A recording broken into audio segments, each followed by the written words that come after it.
Meaning of হু, তোমরা জানো হু ডব্লিউজ word. হু মানে কি, হু মানে কে, হু মানে কি বললাম কে। কোন অর্থে ইউজ হয়, use to ask about a person, ব্যক্তি সম্পর্কে জিজ্ঞাসা করা হয়। ব্যক্তি সম্পর্কে কোনো কিছু জানতে চাওয়া হলে আমরা হু দিয়ে কোশ্চেন করি। হু মনে রাখবে সাবজেক্ট হিসেবে ব্যবহৃত হয়। হু কি হিসেবে ব্যবহৃত হয়?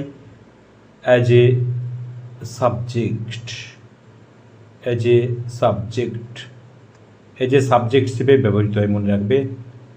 এখানে দেখো আমি কি বললাম যে use to ask about a person. Example দেখো, who is calling you, who is calling you, কে তোমাকে ডাকছে।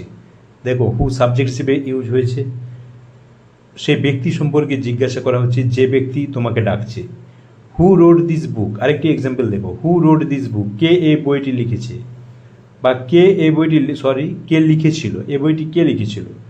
এখানে হু মানে যে বইটি লিখেছিল তার সম্পর্কে কোশ্চেন জিজ্ঞাসা করছে, তাহলে হু এখানে সাবজেক্ট হিসেবে ব্যবহৃত হয়েছে, পার্সনকে বোঝাচ্ছে। এই দুটি এক্সাম্পলের ক্ষেত্রেই কিন্তু হু কাকে বোঝাচ্ছে, পার্সনকে বোঝাচ্ছে। তাহলে তোমরা বুঝতে পারছো যে হু মানে কি বা কোন অর্থে ইউজ হয়।